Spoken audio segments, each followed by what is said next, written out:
Tell you how you can make multiple exposure images with your DSLR with the multiple exposure function or with Photoshop. Not all DSLRs have the multiple exposure function, although I think all the higher end Nikon cameras do, and some of the Canon cameras do as well. So I'll leave a link down below in the description for all that information.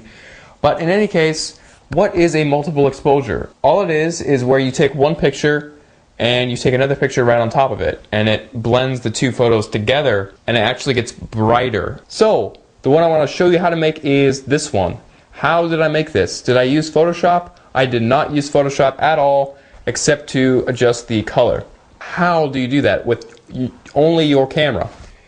What you got to do is go into the menu system and then click the thing that says multiple exposure. You'll find it, look in your instruction manual.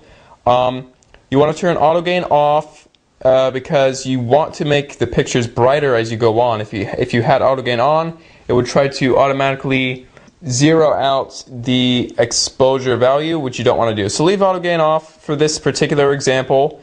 You want number of shots 2, although you can do more if you want to.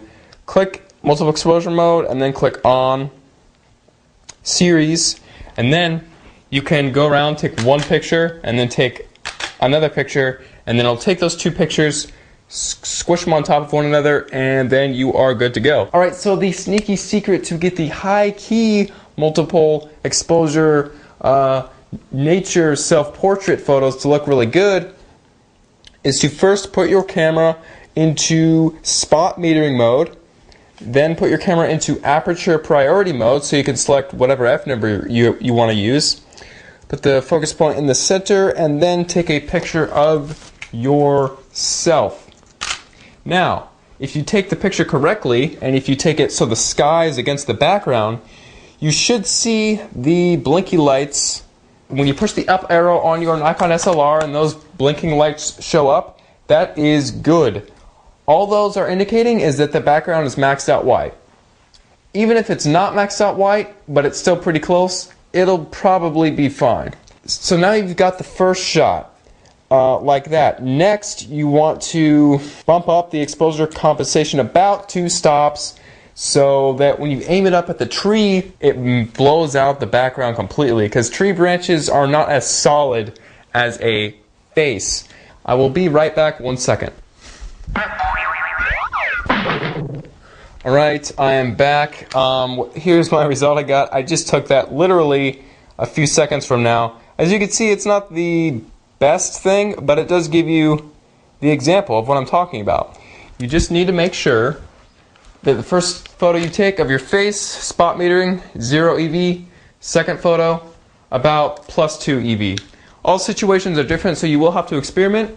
But the key is just to get the background blown out white, and then you're good to go. It is very hit and miss. You will probably be taking dozens, if not hundreds of photos to get one good one. You can plan out the shots though. It's not like it's all completely hit and miss. You can plan them out, and you can get consistent good results if you know what you're doing. Now, messing around with the EV only applies to the high key portraits. If you're not wanting to do the high key portraits, then don't worry about the EV, don't worry about the spot metering or any of that. Just take the pictures as you would. If you just want to take photos that you've already taken and you don't want to use the multiple exposure feature in your camera, but you want to do them inside of Photoshop, I'm going to tell you how to do that right now as well. So let's go on the computer and check that out. Alright, so when you're in Photoshop, you're going to want to grab your two photos. Now, what I do is drag one over to the left-hand side of this toolbar, and then I drop it, and it will create a new document up at the top there.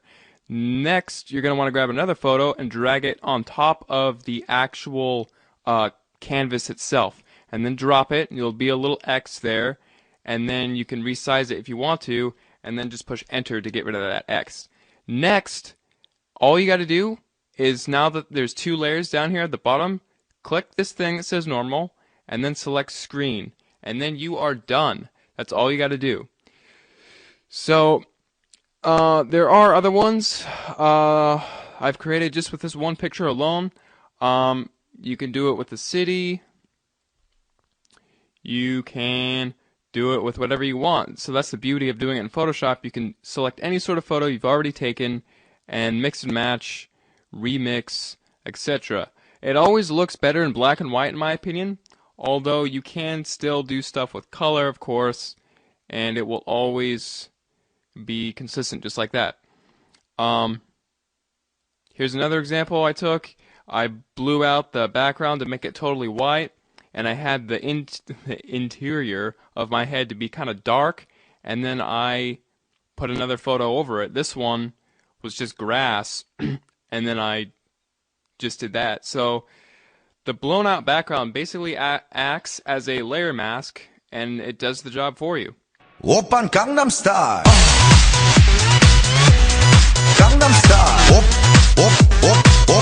Oppan Gangnam Style.